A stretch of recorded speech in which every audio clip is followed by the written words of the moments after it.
What's up, traders, and welcome back to another YouTube video. So, on today's video, I'm just going to have a quick conversation about my thoughts on Bitcoin, right? So, I did upload a video last week regarding my positioning on Bitcoin, and I do believe that we're um, setting up for a rather big rally to the upside. Now, whatever the fundamental um, catalyst behind it might be. I'm not really going to go into that, right? I would advise you, though, to just look around at economic data and so forth. And I'm pretty sure you'd be able to find some information if you're really clued up in terms of fundamentals. I'm pretty sure you'd be able to find some sort of reasoning behind why crypto might just be taking off this year. However, getting straight into what I'm looking at from a technical standpoint, because I'm purely technical. I don't necessarily worry too much about the narrative behind moves because it just doesn't really make any difference to me, right? So as you know, my standpoint currently on Bitcoin is I'm bullish right now. That does not necessarily mean that I'm saying you can buy right now.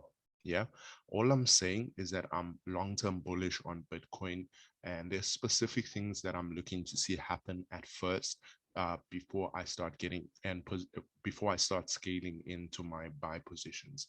Now, another thing that I want to explain is I'm not necessarily looking to trade Bitcoin, but I am looking to invest long term in Bitcoin, right? So there's a distinguishable difference between those two, and ensure that you understand before you get into this market what exactly you're looking to do, right?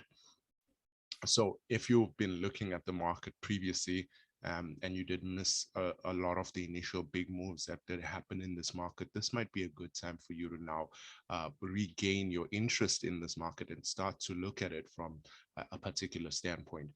Before I get into the video, I just want to throw in my disclaimer. Remember, I'm not licensed nor qualified to offer financial, investment, or trading advice, right? Everything I speak about on these videos is purely my own opinion. I'm not advising you to go buy Bitcoin, not advising you as to what you should do with your financial assets, right? If you do, however, start investing in the financial markets, do so with cash that you are willing to lose, because I mean, you could lose your entire investment, right? Now, talking about Bitcoin, I'm not going to go too much on the higher time frames, purely because I did touch on that on the previous video. You can go and check that out. It is on the page.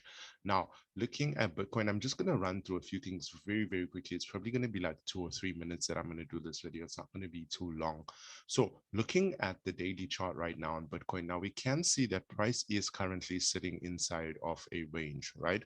And I did mention that inside of this range, I believe that there are buy orders being accumulated above the market and sell orders being accumulated below the market.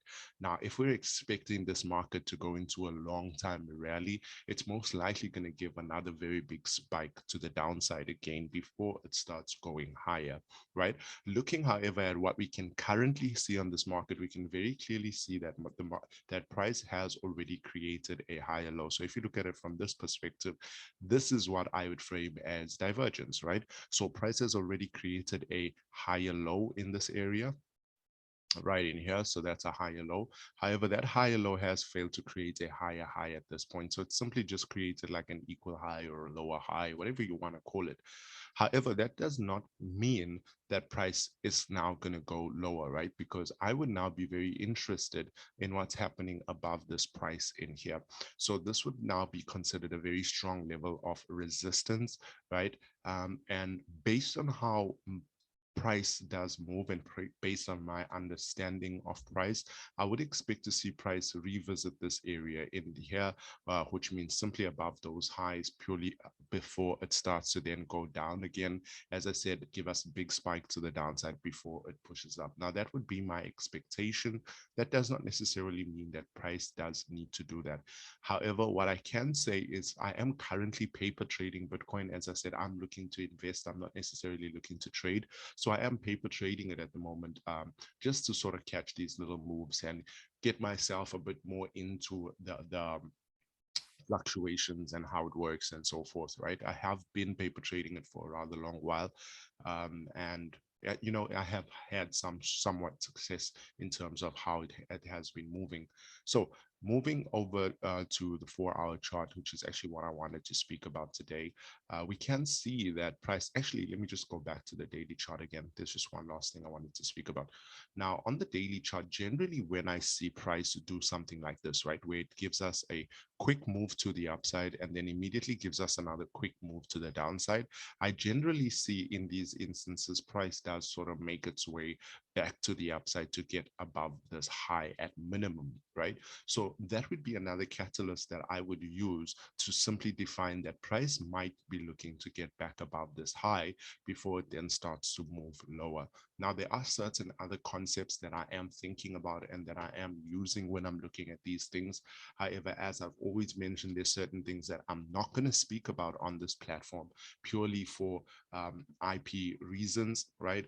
And I just don't want to infringe on anybody else's intellectual property. And I also don't want to infringe on the benefits of my students that I have in mentorship currently, right? However, if you look at the market and if you are very clued up in terms of how price does move, you might be able to see those things as well. Now, looking at the 4 hour chart, as I said, generally when price does give us what I call a double-sided impulse, right, where it impulses to the upside and then immediately impulses back to the downside, we generally find that price would correct that entire move and try to get back above that high.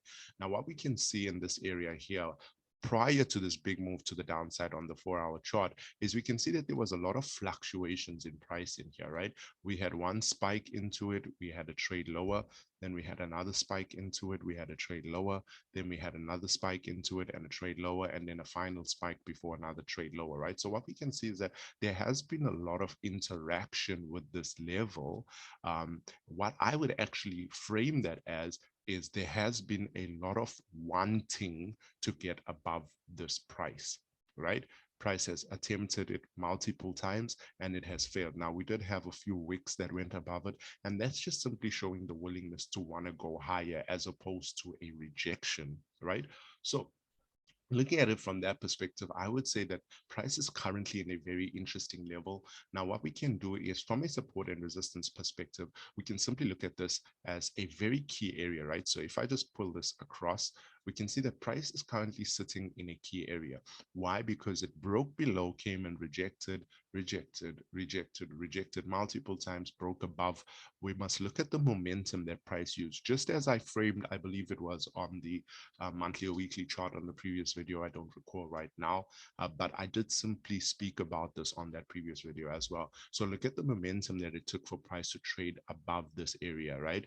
We then came back into this area, we rejected, pull back, and look, we see an increase in momentum again for price to get below this level. Then we see price pulling back to retest, and look at the momentum that price had leaving that area again, right? Now, there's obviously some reason that price wanted to get all the way down into here, and that is as well something that I'm not necessarily going to speak about on this video. Going over from here again, what do we see? We see a lot of momentum back into this area.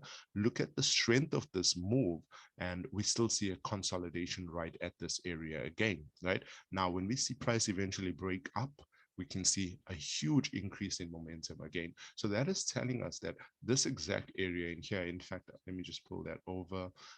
And what we can simply frame it as is,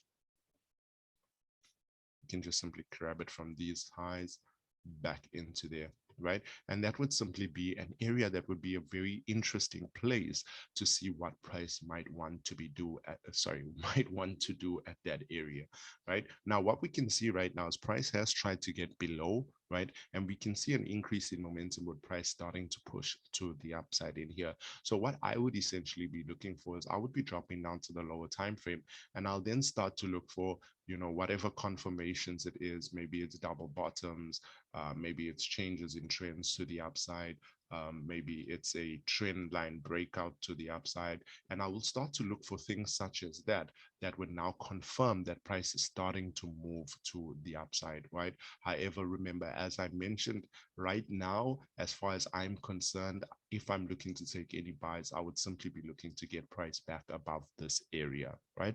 So I would say that that is a really nice framework for something to be looking at as a trade idea. And that is something that I will be looking at going forward. As I said, I will keep you guys updated as I see setups progressing and as I see this really big influx of buys that I am projecting to happen. So until the next video, it has been a pleasure as always to share with you guys. And as it is Monday, I am wishing you a blessed and a profitable trading week.